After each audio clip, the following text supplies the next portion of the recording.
제사장과 또 지도자, 그리고 사람을 온전케 하기 위해서 하나님은 선지자와 제사장과 왕들을 세워놓으셨는데, 그 선지자와 제사장과 왕의 그 임무, 그 역할은 어떤 것인지, 이제 그 가운데 오늘은 왕에 대한 이 재판장과 왕에 대한 그러한 책임에 대한 말씀을 17장에서 이제 살펴보려고 합니다. 먼저 우리 말씀 우리 한 부분 16장 1절에서 3절까지 우리 한 목소리로 읽겠습니다. 아비벌을 지켜 내 하나님 여호와께 유월절을 행하라. 이는 아비벌에 내 하나님 여호와께서 밤에 너를 애굽에서 인도하여 내셨음이라. 여호와께서 자기의 이름을 두시려고 택하신 곳에서 소와 양으로 내 하나님 여호와께 유월절 제사를 드리되 유교병을 그것과 함께 먹지 말고 이레 동안은 무교병 곧 고난의 떡을 그것과 함께 먹으라. 이는 내가 애굽 땅에서 급히 나왔음이니 이같이 행하여 내 평생에 항상 내가 애굽 땅에서 나온 날을 기억할 것이니라. 아멘. 민수기 9장에 보면 출애굽한 이스라엘 백성이 이제 시내산에 도착해가지고 처음 유월절 절기를 지킵니다. 그러나 그 이후 39년 동안 유월절 절기를 이제 지키지 못하다가 이제 가나안 땅에 들어가서 그들이 이제 유월절 절기를 이제 본격적으로 이제 지키게 됩니다. 근데 항상 이 신명기가 이제 세 편의 설교를 묶어놨다 그랬습니다. 근데 그 가운데 이제 두 번째 설교가 출애굽한 이스라엘 백성들은 다 죽고 여호수아 갈렙에는 그 나머지 그 후손들이 이제 가나안 입성을 눈앞에 두고 있어요. 근데 그들에게 요구하는 것이 입성보다 가나안 땅에 들어가는 것보다 중요한 것은 뭐냐? 너희가 언약 백성이 되는 거고 언약 백성답게 사는 것이 중요하다는 사실을 고취시켜요. 이거는 1세대와도 똑같죠. 출애굽한 이스라엘 백성 곧바로 가나안 땅에 들어가게 할 수 있는데 가나안 땅으로 북쪽으로 가지 아니하고 남쪽으로 내려와요. 왜요? 시내산에서 언약을 맺게 하려고. 이거는 신앙생활에 있어서 우리들에게 아주 매우 중요한 교훈을 줘요. 항상 우리 신앙은 하나님과 나와의 관계가 중요하다는 거예요. 아무리 우리가 정말 많은 일, 많은 헌신, 많은 열정을 품고 있어도 하나님과의 관계가 올바르지 않으면 아무 소용없어요. 그리고 성경은 항상 하나님께서 우리가 어떤 것을 행하기 전에 내가 너와 내가 어떤 관계인지를 먼저 분명히 알라는 그 가르침을 항상 먼저 해요. 항상 먼저 해요. 그래서 여러분 계단 내려올 때 우리 두 가지 했죠. 내가 너를 사랑하고 기뻐한다. 사랑하는 건 뭐예요? 관계를 말하는 거거든요. 기뻐하는 건 뭐예요? 우리들의 삶을 하나님이 뜻대로 사는 삶을 기뻐한다고 했어요. 그래서 항상 성경에서는 우리는 내가 누군지를 아는 것이 굉장히 중요해요. 우리가 영적 전쟁을 할 때에도 내가 누군지를 알면 사탄이 우리를 이렇게 찢고 까불고 이렇게 하지 못해요. 우리가 사단 앞에서도 담대할 수 있고 대적할 수 있어요. 그런데 하나님과 나의 관계가 신분이 흔들려 버리면 사단이 우리를 갖고 놀죠. 그래서 우리가 어떤 일을 행하기 전에 내가 주님과의 관계에서 내가 누구인지 이거를 잊지 말고 저와 여러분들이 이제 항상 생각해야 됩니다. 이제 그런 가운데 이제 두 번째 그런 입성을 앞둔 그런 자들에게 지금 5장에서부터 이제 설교를 해요. 근데 그 설교의 가장 이제 핵심은 십계명이었고 또 십계명을 구체적으로 우리들의 삶에 어떻게 적용해야 되는가 그것을 이제 이 신명기 지금 우리가 보는 이 말씀을 통해서 우리들에게 가르쳐주고 있어요. 우리 지난주에는 안식년에 대해서 근데 이 안식년은 십계명이 없잖아요. 그러나 우리 여러분들 잘 알다시피 사계명에 있잖아요. 그 얘기는 뭐냐면 십계명은 가장 기본이고 그걸 기초로 하나님 말씀이 계속 이렇게 더해져 가는 거예요. 십계명은 하나님이 직접 주셨지만 그 외에 다른 율법들은 누가 줬다고 그러죠? 하나님이 천사를 통해. 십계명은 하나님이 직접 두 돌판에 말씀하시고 쓰셨거든요. 그래서 모든 법의 모법이에요. 그러나 나머지는 이제 천사를 통해서 하나님이 이제 율법들을 이제 주셨죠. 어떻게 십계명에 근거한 삶을 구체적으로 살까? 그래서 안식년이 없지만 안식일에 다 있는 거예요. 그러면서 우리가 안식년의 그 참된 의미를 오늘 우리가 살펴보자 했고, 오늘 이제 3대 절기를 얘기하는데 6월절과 오순절과 9절에 보니까 77절로 돼 있어요. 77절과 13절에 초막절 3대 절기를 지키라고 또다시 강조해요. 계속 반복 교육을 이제 하고 있습니다. 그러면서 이제 특징적인 게 있어요. 구체적으로 이 6월절과 77절과 초막절 어떻게 지키냐는 얘기는 우리 앞에 많이 있었기 때문에 약하고, 가장 핵심적인 얘기들만 모세는 또다시 하고 있습니다. 강의 안에 여러분 본 것처럼 6월절은 뭐예요? 구원의 시작이죠, 오늘날로 말하면. 그리고 77절을 다른 말로 하면 맥추죠, 오순절이라고 그러는데 구원 그 이후의 삶, 이제 구원을 이루어가는 삶이라고 얘기하고, 그 다음에 초막절은 이제 추수감사절 얘기하지만은 주님의 재림과 함께 우리들이 완성된 구원, 그것을 알려주는 것이 이제 초막절로 이제 비춰지게 됩니다. 6월절 중심이 예수 그리스도라고 한다면 오순절의 중심은 누구죠? 삼일체 하나님에서요, 성령 하나님. 그러면 초막절은 어느 분이실까요? 성부 하나님만 남았죠, 그죠? 이제 성부 하나님. 그래서 삼일체 하나님을 기억하게 하는 이 절기가 바로 이 3대 절기예요. 그렇다고 6월절 한다고 해서 성부 하나님이 없고 이런 건 아니에요. 그러나 누구를 중심으로 이런 것들이 이루어졌는가 우리가 한번 이제 생각해 보자는 거죠. 자, 그런 가운데 이 모든 것들이 신약에서 완성이 돼요. 6월절은 예수님의 십자가의 사건을 통해, 오순절은 성령이 이 땅 가운데 임함으로. 그럼 하나 남았네요. 뭐가 남았어요? 초막절. 그래서 이단들이 초막절, 장막절이라는 표현들을 많이 쓰는 이유가 뭐예요? 다 이것 때문에 그러는 거예요. 여기에 맞춰서 날짜 계산하고 그런 것들이 다 그런 거예요. 여러분, 큰 배교가 일어나기 전에는 예수님이 이 땅에 오시지 않으세요. 큰 배교가 집단적으로 이루어져야 그 이후에 예수님 오신다고 데살로니가 후서에 얘기했어요. 그러니까 오늘날에 저마다 자기가 메시아라고 하는 사람들은 다 짜가죠, 그죠? 그냥 아무리 그가 천사와 같이 광명하게 아주 그냥 사랑을 나타내는 사람처럼 그렇게 해도 속으면 안 돼요. 속으면 안 됩니다. 우리는 이런 3대 절기를 통해서 우리는 신약에서 어떻게 이루어지고 또 이루어지는지를 우리는 살펴볼 수가 있습니다. 자, 그런 가운데 우리 한번 본문 얘기를 좀 더 보죠. 6월절이 1절부터 8절까지 나와 있는데요. 언제 지키냐 그래요? 1절에 보니까 아빕월이래요. 아빕월을 지켜 내 하나님 여호와께 6월절을 행하라.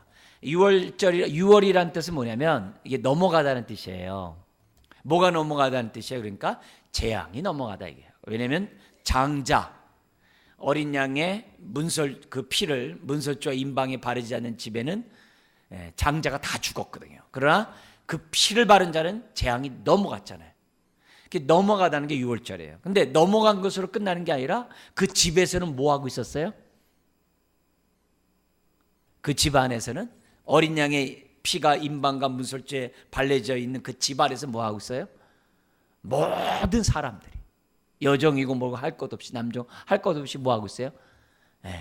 어린 양을 먹고 있었거든요. 신약의 표현 쓴다면 떡과 포도주를 먹고 마시고 있었거든요. 굉장히 중요한 얘기예요. 굉장히 중요한 얘기예요.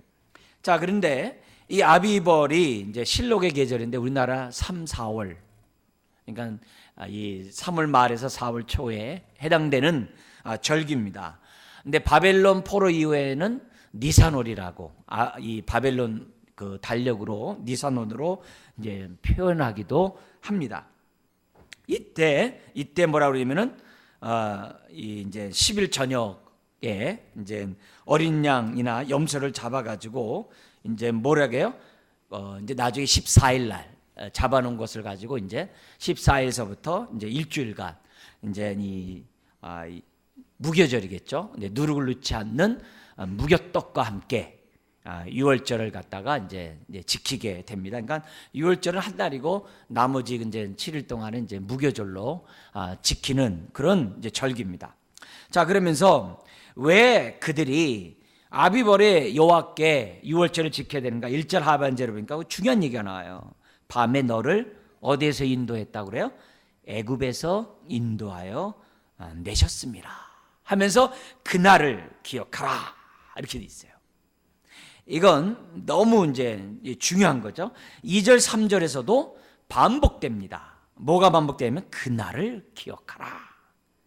자, 그러면서 2절 3절에 했는데 너희들이 그 가나안 땅에 들어가서 유월절 지킬 때 집집마다 지키지 말고 2절에 보니까 택하신 곳, 이제 성소를 둔 법궤를 둔 그곳에 가서 너희들이 유월절 제사를 지내되 3절 7병 누룩 있는 것 부드럽고 맛있거든요. 그거 먹지 말고 거칠은 무교병을 갖다가 7일 동안 그러면서 고난의 떡이라고 그래요.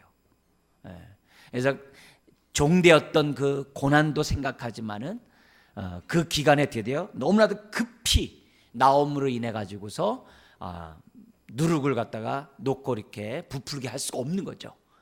이제 그런 것들을 이제 표현합니다. 그러면서 3절 끝에 이렇게 됐어요. 이같이 행하여 내 평생에, 우리 그 다음 읽어볼까요? 항상 내가 애굽 땅에서 나온 날을 기억할 것이니라. 아멘. 여러분, 이게 참 1년이 있다는 게 참 감사해요. 만약에 1년이 없다면은 이 계절이 없고 절기가 없다고 한다면 그냥 먼 날이겠죠. 까마득하겠죠. 6월절은 정말 일생 지키지도 못할 수 있겠죠. 왜? 우리 선조가 지켰으면 못 지키겠죠.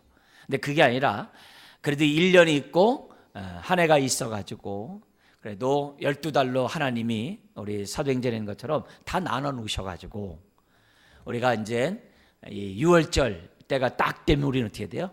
벌써 마음의 준비를 하죠.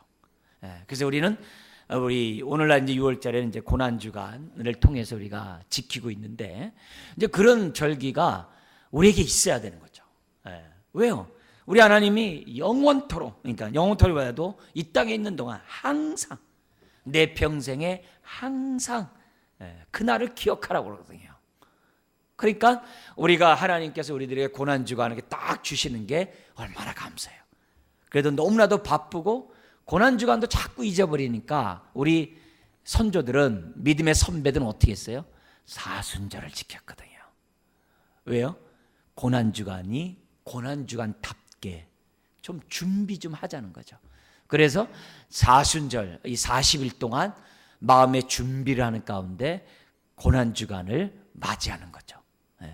그런 의미에서 우리가 이 6월절을 통해서 하나님의 그런 구원을 기억하듯이 오늘 저와 여러분들은 죄사함 받고 하나님의 자녀가 된 그날을 기억하는 것은 너무나 중요해요.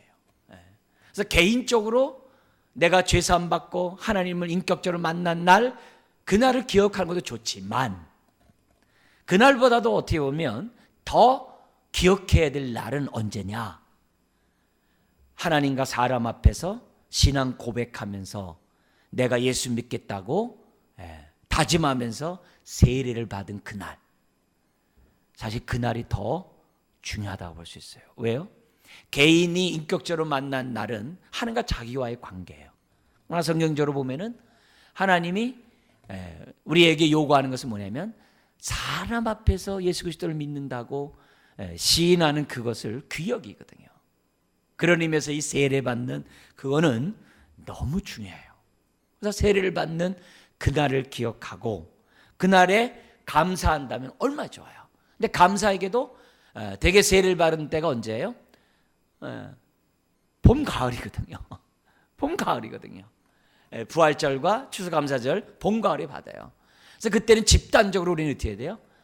감사하죠. 누가 세례를 받는 거 보면서 그렇지, 내가 40년 전에 세례를 받았지, 내가 1년 전에 세례를 받았지 하면서 그날에 함께 구원을 베푸신 그 은혜를 기억하면서 감사한다면 얼마나 좋습니까?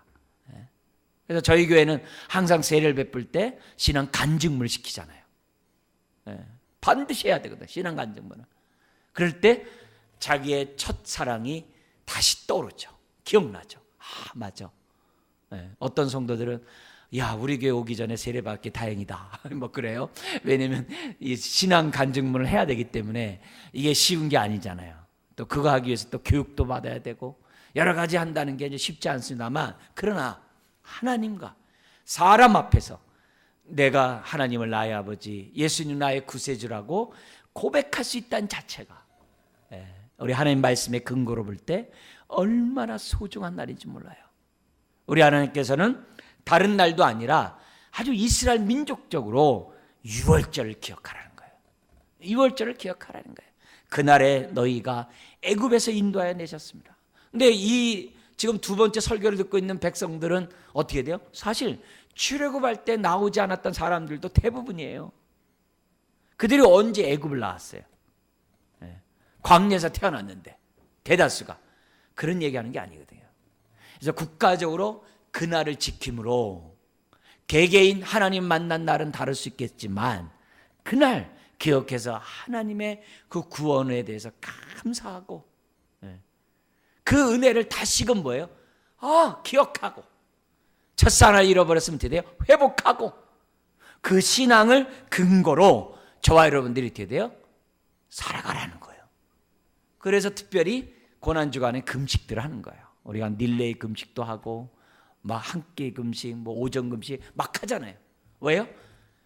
무교병을 먹듯이 우리도 고난에 동참하고 우리가 하나님 앞에 정말 누룩 없는 인생이 되기 위하여 정말 결단하고 하나님께 부르짖는 그 시간을 우리가 갖자는 거죠. 그래서 여러분들은 막 괴롭게 하잖아요. 성경 암송해라, 읽게 하라, 쓰라, 막 특세하자, 막 기도해야 하자, 막 괴롭게 하잖아요. 그렇지만 하나님의 은혜를 생각하면 감사하죠. 우리 하나님께서는 그날을 기억하라. 그리고 성경에 보면 이사야에서도 얘기하지만은 그날을 기억하면 아무리 힘들고 어려운 내 삶이라 할지라도 넉넉히 이겨나갈 수 있는 은혜가 임해요. 왜요? 하나님과의 관계를 다시 한번 생각하니까. 이게 은혜를 받는 거거든요. 이 첫사랑을 기억하는 거거든요. 이게 되면 나머지는 어떻게 돼요? 구원의 우물물에서 물을 길어 먹듯이 그날을 기억하면 왠지 모르게 내 마음에 위로가 있고 이 세상을 믿음으로 살아갈 수 있는 담대함이 생겨나는 거예요.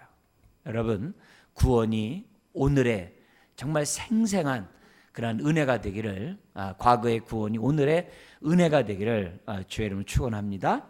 자, 그러면서 4절에서 8절 또 누룩에 대한 얘기를 하는데 무슨 얘기냐면은 이 4절 같이 한번 읽어볼까요? 그 이래 동안에는 내 모든 지경 가운데 뭐가 보이지 않게 해요? 누룩이 보이지 않게 할 것이요, 이렇게 돼 있어요. 또 내가 첫날 해질 때 제사 드린 고기를 밤을 지내 아침까지 두지 말 것이며, 이거는 뭐냐면 나중에 훗날 예수 그리스도의 몸을 갖다가 예표하는 거기 때문에 그리스도의 죽음을 우리에게 가르쳐 주는 거기 때문에 재물을 소홀히 다루는 것은 은혜를 헛되이 받는 태도거든요. 그래서 신앙인은요, 항상 우리의 기준은 기록된 말씀이 기준이 돼야 돼요. 신앙은 내 감정이 기준이 되면 안 돼요. 우리 기도도 내 감정이 기준이 되면 안 돼요. 기도도 말씀이 기준이 돼야 돼요. 그래서 우리는 항상 기도할 때마다 말씀에 따라 기도해야 돼요. 말씀에 근거해서 기도해야 돼요. 내 감정, 내 어떤 그런 거, 그게 중요하지 않아요. 그렇다 보면은 자칫 잘못하면 자기 감정에 빠질 수 있고 다시 한번 어떻게 돼요? 하나님의 뜻보다도 자기 필요에 의해서 하나님의 뜻과 상관없이 기도하게 할 수가 있어요. 우리 신앙은 항상 하나님의 말씀에 근거해서 우리는 신앙생활을 해야 돼요. 다른 거 하면 안 돼요. 그래서 하나님이 그 유월절 그 재물을 다음날 아침까지 두지 말라. 그럼 두지 말아야 돼요. 넓적다리 남은 게 아깝다고 내비두면 하나님이 그 유월절을 기뻐받지 않았어요. 우린 그걸 어디서 봅니까? 화목제에서 보잖아요. 레위기에 구체적으로 우리 그 5대 제사 얘기하면서 화목제 얘기할 때, 레위기 얘기할 때 얘기하잖아요. 정확히 얘기하잖아요. 화목제 가운데서 우리가 먹을 수 있는 것들이 여러 개 있는데 그 화목제가 만약에 3일째 되는 날 재물이 남아있으면 나에게 드린 그 화목제를 하나님이 안 받겠다고 그랬어요. 굉장히 중요한 거예요. 우리는 하나님의 말씀에 따라 신앙생활을 해야지 자기 기분에 따라 신앙생활하면 안 돼요. 그래서 우리는 하나님의 선하시고 기뻐하시고 온전한 뜻이 무엇인지 항상 생각해야 돼요. 그리고 거기에 따라서 저와 여러분들이 살아야 돼요. 거길 두지 말라? 두지 않으면 되는 거예요. 두지 않으면 되는 거예요. 제가 이런 말도 했어요. 그래서 성수주일 중요해요. 그러나 일주일의 삶이 엉망이면 성수주일 아무 의미가 없는 거예요. 11조 드리는 거 얼마나 귀합니까? 얼마나 복됩니까? 그러나 10의 9 자기 멋대로 쓰면 아무 의미가 없는 거예요. 아무 의미가 없는 거예요. 그런 의미에서 우리들은 말씀에 따라야 돼. 그리고 더구나 누룩은 너희 지경 가운데 하나도 있으면 안 돼요. 하나도 있으면 안 돼요. 왜요? 그 누룩이 쉽게 오염시키거든요. 이거는 절대적이에요. 절대적이에요. 그래서 그런 의미에서 우리가 하나님의 구원의 은혜를 체험하는 6월절 날 우리가 항상 생각해야 될 것은 뭐냐면 누룩 없는 인생이 되도록 저와 여러분들이 다짐해야 한다는 거예요. 누룩 없는 인생이 뭐예요? 주의 보혈로 내가 정결케 되는 그런 시간이 돼야지, 정결케 되지 않는 우리의 고난주간을 맞이한다고 한다면 아무 의미가 없어요. 아무 의미가 없어요. 그래서 한 주간 동안 우리가 회개를 하고 한 주간 동안 우리가 몸과 마음을 주의 말씀에 비추어서 잘못된 것들이 뭔지 생각하며 사는 것이 우리가 고난주간을 지키는 저와 여러분들의 모습이죠. 특별히 우리 하나님께서는 구원의 그날을 생각하면서 뭘 생각하는 거예요? 나는 깨끗한가? 그거를 생각하라는 거예요. 너무나도 중요한 부분이에요. 그래서 더 나아가서는 우리 하나님이 내 주변에 누룩이 있도록 해서는 안 된다는 거예요. 우리 예수님도 제자들에게 얘기합니다. 바리새인과 사두개인의 누룩을, 또 헤롯 땅의 누룩을 주의하라. 그렇죠? 바리새인의 누룩은 뭐예요? 형식적이고 외식적인 신앙. 헤롯 땅의 누룩은 뭐죠? 세속화된 신앙. 그 양 두 가지를 조심하라 그래요. 그렇다면 오늘 저와 여러분들은 어떻게 돼요? 나로 하여금 나를 더럽히는 누룩들이 내 주변에 넣지 않도록 조심해야죠. 조심해야죠. 그걸 옆에 놓고서 시험에 들지 말게 하옵시며 하면 안 되죠. 내 가까이 두면서 시험에 들지 말게 하옵시며 그러면 안 돼요. 그런 것들을 내 주변에 없도록 하라 이게. 없도록 하라 이게. 없도록 하라. 고기가 남았으면 과감히 버리는 거예요. 아깝다라고 갖고 나오는 순간에 하나님 말씀보다 자기의 정욕이 앞선 거죠. 그것을 우리 6월절에 다시 한번 반복하면서 가르쳐줍니다. 자, 그러면서 마지막 우리 8절 같이 한번 읽어볼까요?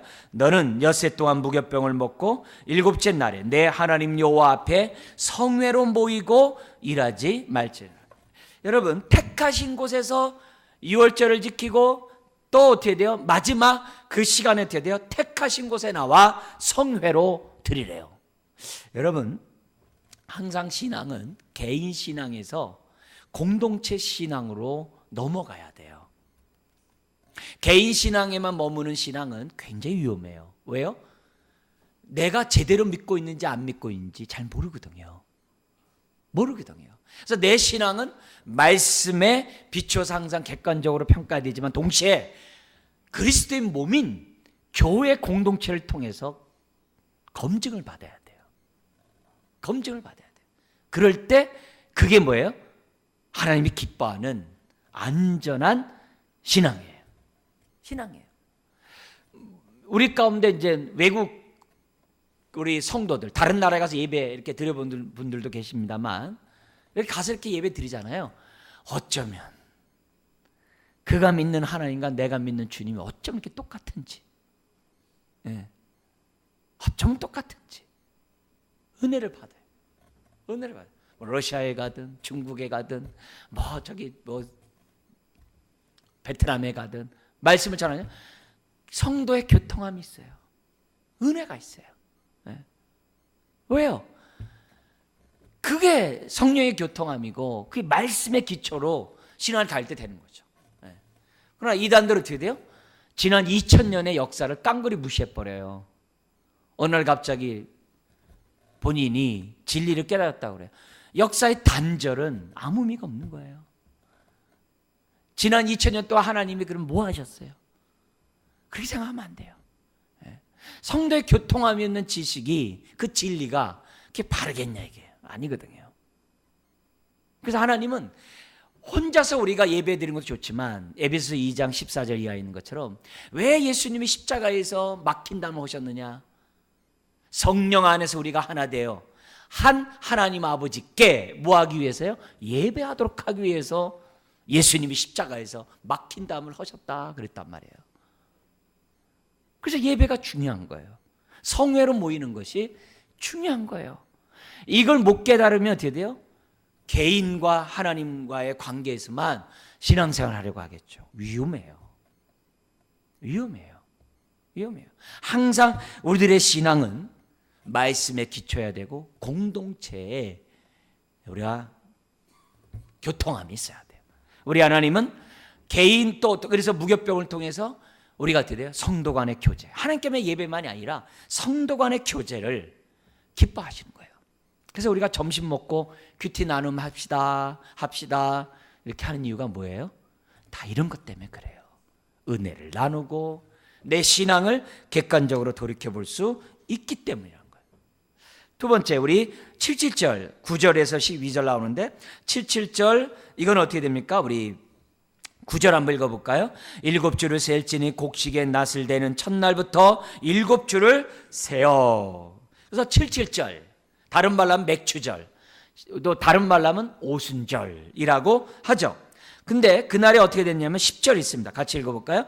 내 하나님 여호와 앞에 77절을 지키던데 하나님 여호와께서 내게 복을 어떻게 한 대로? 주신 대로. 다시 한번 읽겠습니다. 내게 복을 주신 대로. 그 다음에 읽겠습니다. 내 힘을 헤아려 자원하는 예물을 드리고.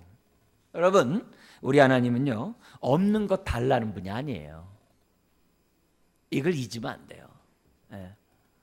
제가 여러분들 보고요, 빚을 내가지고 헌금하세요 그러면요, 그 즉시 교회 다 나가셔도 돼요. 아니, 절 쫓아내면 돼요. 자로 나가는 게 아니라 절 쫓아내면 돼요.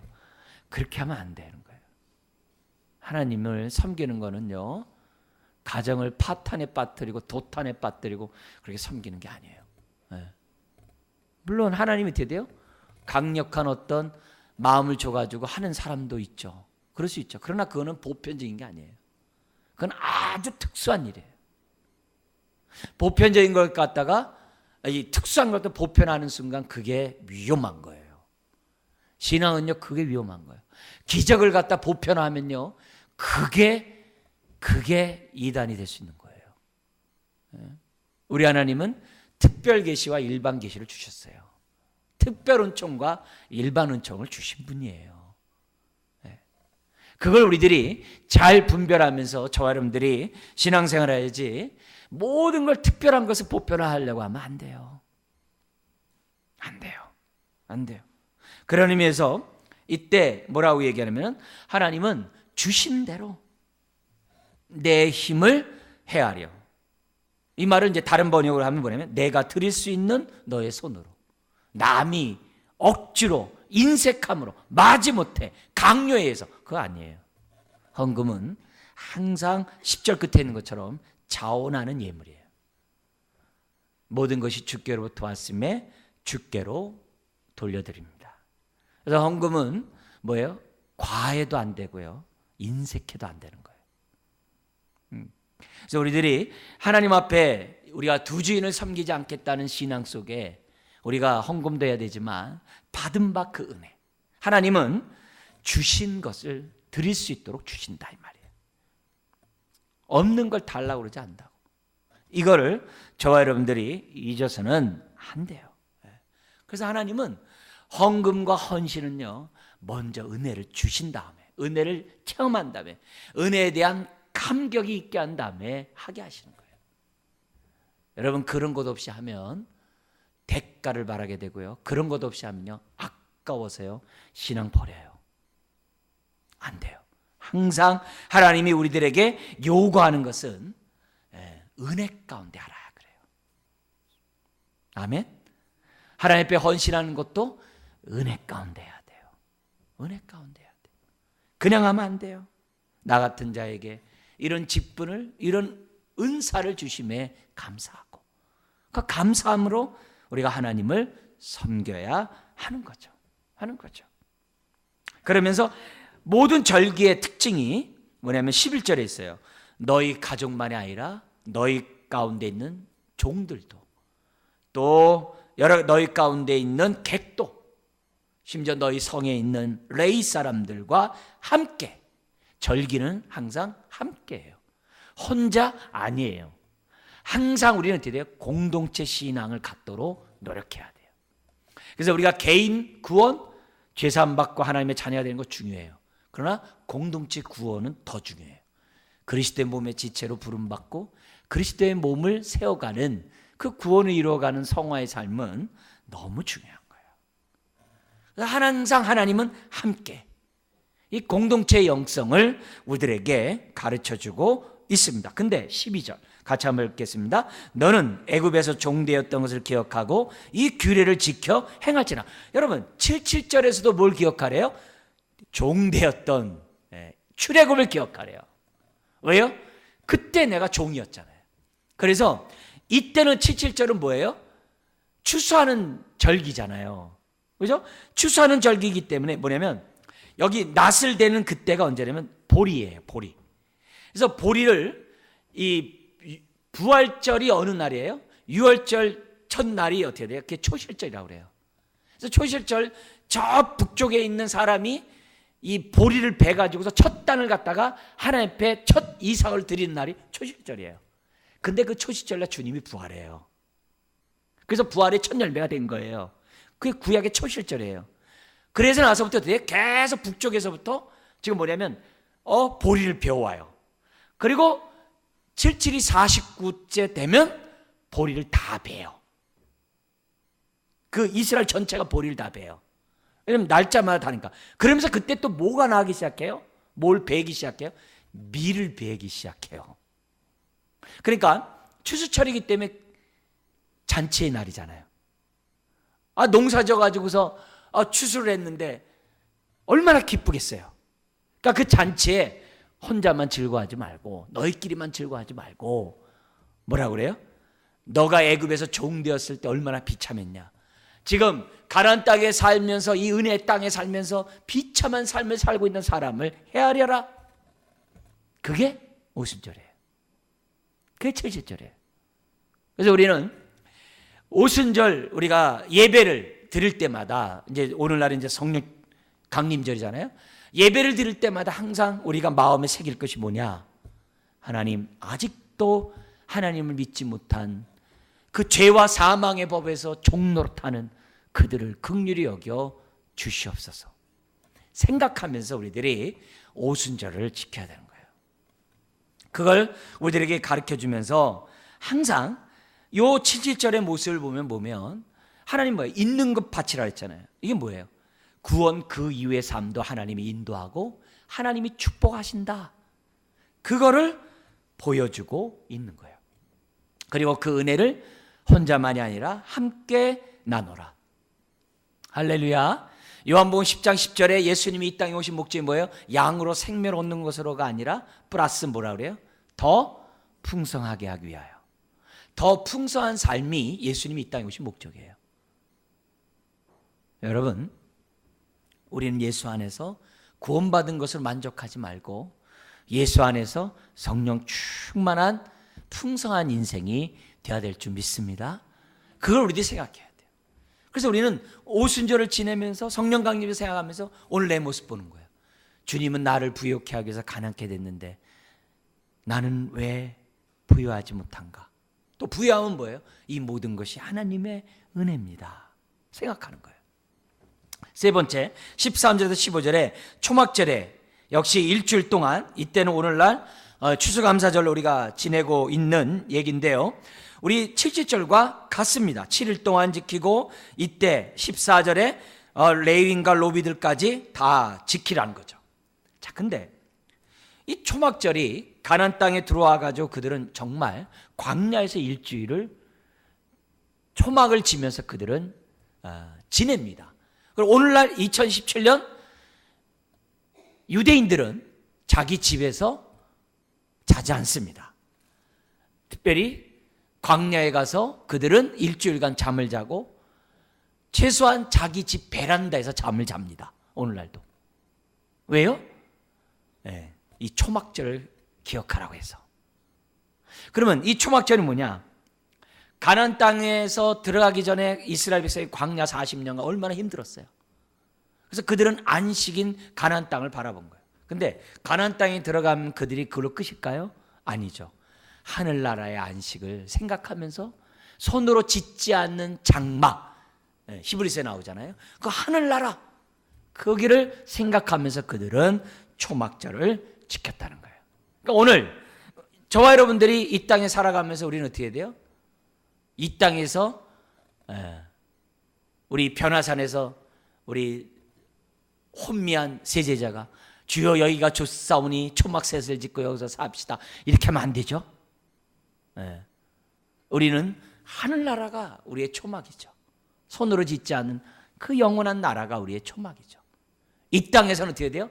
초막 짓고 안주하지 말고, 바로 그 변화산 밑에서 어떤 일이 있었어요? 9명의 제자와 많은 사람이 귀신 하나 쫓지 못하고 씨름하고 있었잖아요. 그게 뭐예요? 우리가 사는 세상이에요. 할 일 많은 이 세상에 안식하지 못하는 사람들에게 정말 그 나라를 생각하게 하는 것이 저와 여러분들의 오늘 살아가는 이유인 줄 믿습니다. 자, 그러면서 16절 17절 3대 절기 요약이 나옵니다. 같이 한번 읽어볼까요? 너희 가운데 모든 남자는 1년에 3번 곧 무교절과 칠칠절과 초막절에 내 하나님 여호와께서 택하신 곳에서 여호와를 배웁되 빈손으로 여호와를 배웁지 말고 각 사람이 내 하나님 여호와께서 주신 복을 따라 그 힘대로 드릴지니라. 아멘. 세 가지는 다 똑같아요. 이게 고린도후서 8장에 보면 고린도 교회가 인색했어요. 예루살렘 성도들이 정말 기근을 만나가지고 죽어가는데 부자인 고린도 교회가 인색했어요. 그랬을 때 이 규절을 인용을 하는 거예요. 인색하지 말라 이게, 억지로 하지 말라 이게, 하나님이 주신 복에 따라 하라. 하라. 내가 갈 때 하지 말고 매주 모일 때마다 구제비를 모아라라. 그렇게 얘기를 해요. 그러면서 하나님이 우리에게 말씀하는 게, 보세요. 지금 3대 절기를 통해서 우리에게 보여주는 게 뭐예요? 너의 인생에 있어서 모든 것이 하나님께로부터 오지 않았냐? 늘 하나님을 기억하고 하나님 중심의 삶을 살라. 이게 절기의 목적이에요. 그리고 혼자 하나님께 나오지 말고 함께, 빈손으로 나오지 말고 주신 은혜에 따라 너희들은 하나님 앞에 나오라. 그렇게 하면서 이 절기를 얘기하고 있는 거예요. 그래서 우리도 지금 2017년 우리가 이제 지금 우리 고난주간을 앞두고 또 우리가 이제 사순절 또 이제 하면서 많은 신앙 훈련 할 거예요. 감사하죠? 또 할 생각하니까 기분 좋죠? 드디어 성경 쓰기 읽기 하는구나 하면서 또 열심히 하는 거예요. 열심히 하는 거예요. 자, 그러면서 이제 3대 절기를 통해서 우리 신앙의 기준을 딱 잡게 하셨던 하나님이 이제 지도자를 얘기하는 거예요. 하나는 종교 지도자, 하나는 이제 영적 지도자, 이렇게 넘어갑니다만 어쨌든 여기에 18절에서 20절에 보면 이 재판에 대한 얘기가 나오고 있습니다. 여기 18절에 보면 재판장들과 지도자들, 이 지도자들은 옛날에 보면 이게 법정석이라는 표현으로 쓰면 돼요. 그러니까 재판장을 돕는 서기관들이 있는데 보통 한 성에 7명이었었다고 그래요. 그래서 이들이 재판을 하는 방식이 나와요. 자, 근데 이 재판하는 방법이 뭐로 하느냐면 18절에 공의로 백성을 재판하래요. 공의로. 다른 게 아니에요. 공의로 하래요. 예. 그러면서 뭐라고 얘기하냐면은 19절 한번 읽어볼까요? 너는 재판을 굽게 하지 말며 사람을 외모로 보지 말며 또 뇌물을 받지 말라. 뇌물은 지혜자의 눈을 어둡게 하고 의인의 말을 굽게 하느니라. 이렇게 돼 있어요.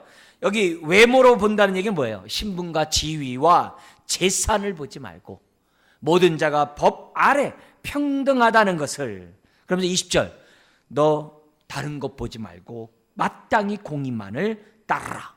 그러면 20절 내가 살겠고 내 하나님 여호와께서 내게 주시는 땅을 차지하게 될 것이다. 여기서 재판장의 이 재판하는 기준은 공의인데 그 공의는 뭐예요? 율법에 따라 재판할 것을 얘기를 해요. 굉장히 중요한 이 부분이에요. 그래서 어쨌든 그 땅의 불의와 불법이 판을 치지 못하도록 기강을 세우는 것이 법이라는 거예요.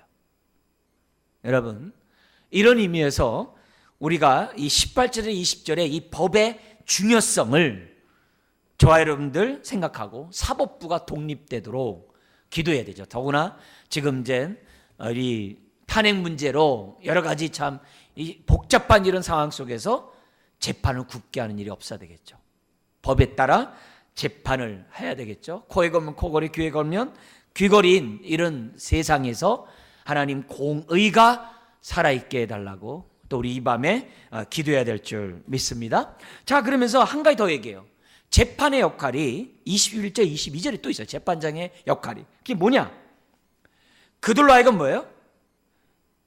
그들의 신앙을 바로 잡아줄 책임도 있다는 거예요. 그래서 21절, 22절 같이 한번 읽어볼까요? 내 하나님 여호와를 위하여 쌓은 제단 곁에 어떤 나무로든지 아세라 상을 세우지 말며 자기를 위하여 주상을 세우지 말라. 내 하나님 여호와께서 미워하시느니라. 여기 갑자기 우상 숭배가 나오네요.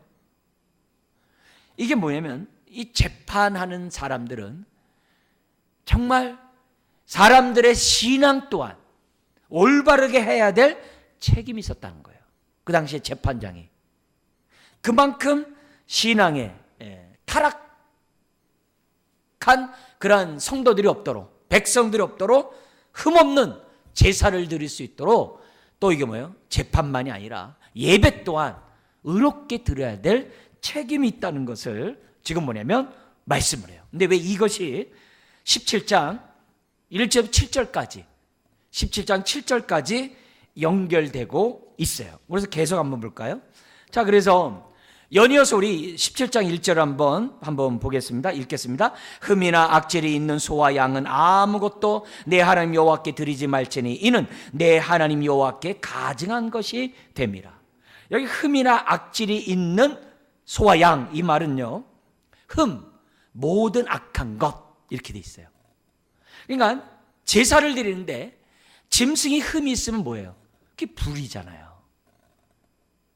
그잖아요. 그 불의는 뭐와 같은 거예요? 우상숭배와 다를 바가 없거든요.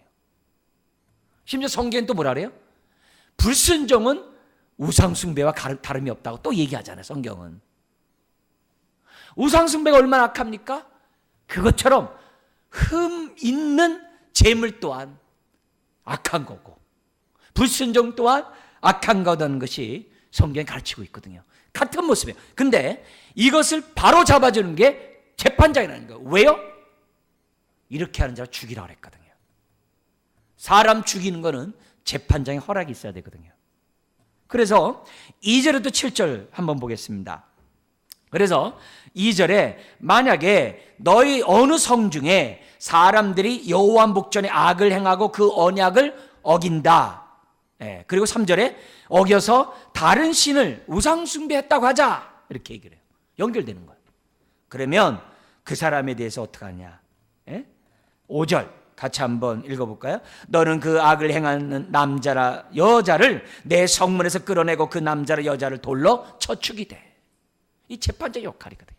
그러니까 재판장의 역할은 바르게 율법이 집행될 수 있도록, 그래서 율법이 어긋나는 것은 가차없이 공의 심판을 내리는 그런 역할을 하라는 거예요. 근데 그 우상 숭배도 그냥 막 죽이면 안 돼요. 6절에 두세 증인이 있어야 되고요. 그리고 먼저 그 증인이 7절에 돌로 친 다음에 그 다음에 사람이 치는 거예요.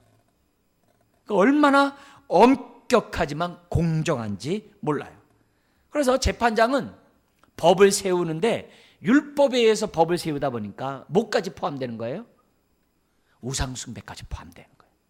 심지어 뭐예요? 예배 드릴 때 흠이 있느냐 없느냐, 그걸 분별하는 역할까지도 지금 어떻게 돼요? 책임이 있는 거예요.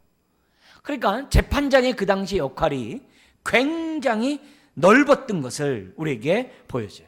우상숭배, 제가 눈이 더 강조하지 않아도 알겠죠. 오늘 그래서 이걸 보면서 우리들이 기억해야 될 것이 뭐냐면, 오늘 재판장이 율법에 따라 공의로 판단하듯이 저와 여러분들이 항상 우리의 신앙을 어떻게 해야 돼요? 말씀에 비춰서 저와 여러분들이 의롭게 사는지 아닌지를 점검해야 돼요. 그래서 그 당시 율법에 따라 살지 않은 자에 대해서는 지금 돌로 쳐 죽였거든요. 오늘 내가 십자가에 못 박아야 될 정과 욕심은 뭔지, 옛사람은 뭔지 하나님 앞에 보여달라고 해야 돼요. 또한 하나님의 내가 이거 없으면 나 인생 끝났다라고 하는 내가 의지하는 그 우상을 요절내지 않으면 우리는 하나님의 은혜를 체험할 수 없어요. 그래서 우리 교회는 서로에게 누룩이 없도록 해야 되고, 서로에게 율법이 역사하도록, 살아있도록 저와 여러분들이 해야 한다는 것을 가르쳐주고 있습니다. 자, 그러면서 8절에서부터 13절 거기 보면 재판하다가 이 각 성에 있는 재판장도 모르는 게 있잖아요. 그러면 뭐냐면은 대법원에 올려주듯이 수도에 이거 수도겠죠. 서울에 올려보내가지고 뭐냐면은 재판을 부탁하라는 거예요. 그게 9절 한번 읽겠습니다. 레위 사람 제사장과 당시 재판장에게 나아가서 물으라. 그리하면 그들이 어떻게 판결할지 내게 가르치리라. 자, 근데 가르치면 그대로 해야 되는데 만약에 그대로 하지 아니하면은 어떻게 돼요? 그 사람 안 돼요. 자, 그래서 11절 같이 한번 읽겠습니다. 곧 그들이 내게 가르치는 율법의 뜻대로 그들이 내게 말하는 판결대로 행할 것이요 그들이 내게 보이는 판결을 어겨 좌로나 우로나 치우치지 말 것이니라. 왜 중간에 또 뭐예요? 뇌물 받고 바꿀 수 있잖아요. 예. 판례를 다 적어놓고 나중에 검사받는 거죠. 그러고 나서 뭐라고 얘기하냐면 만약에 그렇게 해도 듣지 않으면 7절에 뭐예요? 그를 죽이라는 거예요. 죽여서 악을 제거해서 13절 모든 사람이 법을 두려워하게 하라. 여러분 5계명이 뭐죠? 부모를 공경하고 6계명이 뭐죠? 살인하지 말라요. 여러분 살인하지 말라는 게 10계명인데 왜 자꾸 죽이라 그럽니까? 이율배반이잖아요. 그게 아니라요. 그만큼 생명이 존중되어야 하지만 정말 죽어야만 마땅한 그런 죄들이 있다고 하니 이 얼마나 심각한 죄인지를 알라는 거예요. 근데 오늘날 영적으로 깨어있지 않고 분별력이 없으면 죄가 죄인지 몰라요. 심각성을 몰라요. 왜? 영이 문둥병자와 같기 때문에. 우리가 이 밤에 하나님 말씀 듣는 이유는 우리의 영적인 센서가 작동하도록 하기 위해서 이 자리에 나온 줄 믿습니다. 우리의 영적인 기능이 발휘되도록 하기 위해서 이 자리에 나온 거예요. 감사하게도 주의 말씀 내 영혼을 솟행케 한다 그랬어요. 여러분 아멘 할 때마다 우리 영이 살아나는 줄 믿습니다. 나를 이기고 죄를 이기고 세상을 이기는 거죠. 자, 그러면서 14절에서부터 20절까지 왕에 대한 얘기가 나오고요. 우리 다음 주에 볼 18장에 제사장과 선지자나예요. 왜 그럴까요? 우리를 하나님의 형상을 회복하려고. 왜요? 우리 좁게 하나님의 형상은 지정의라고 얘기해요. 근데 죄를 범함으로 지가 무지하게 됐어요. 정이 부정하게 됐어요. 의가 불의한 인생이 됐어요. 그래서 죄를 범함으로 인생이 무지하고 부정하고 불의를 행하는 인생이에요. 이런 인생을 바로잡기 위해서 뭐가 있었어요? 그게 유월절이 있는 거고 오순절 역사가 있는 거예요. 그래서 뭐 하자는 거예요? 예수로 말미암아 우리 무지한 인생이 하나님을 아는 인생이 되고, 부정한 인생이 거룩하게 되고, 불의한 인생이 의롭게 되는 것이 구원이에요.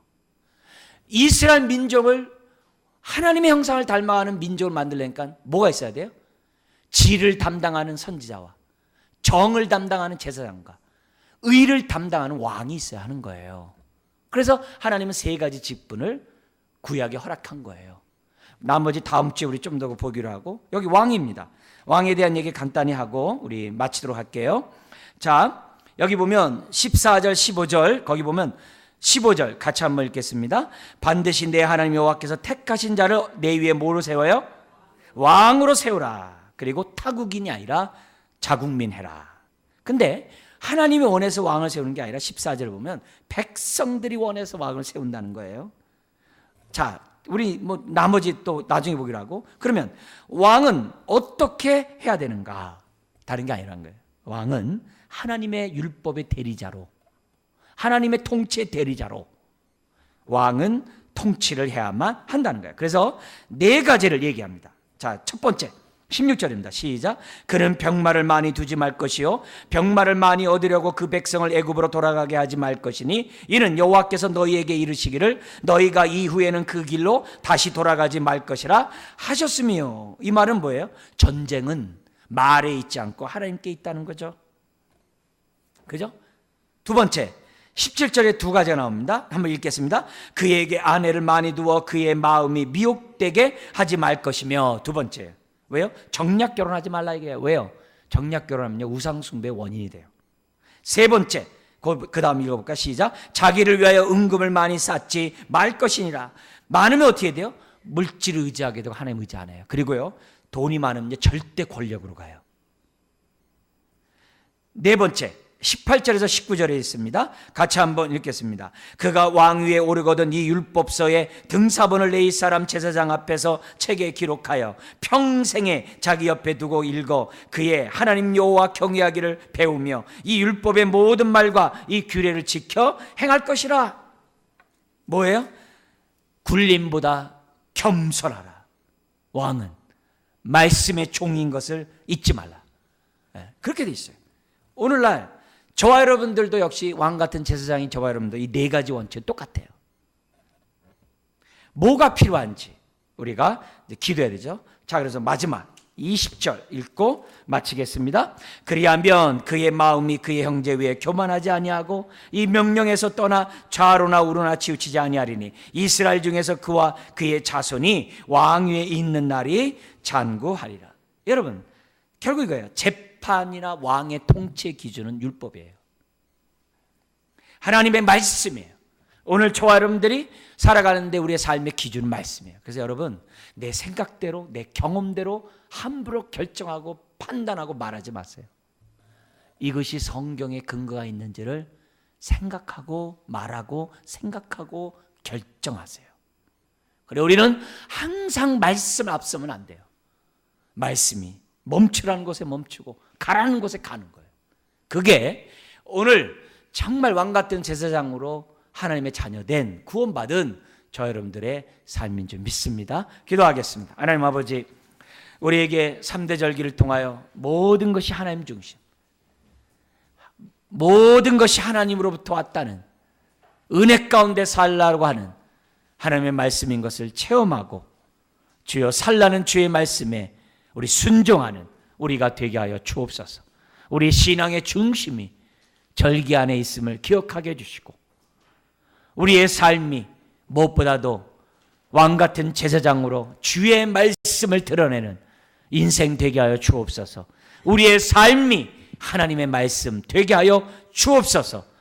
우리의 생각하고 말하고 행동하고 선택하고 결정하는 그 모든 것들이 말씀에 따라 하나님의 기쁨이 되는 인생 되게 하여 주옵소서. 예수님의 이름으로 기도드리옵나이다.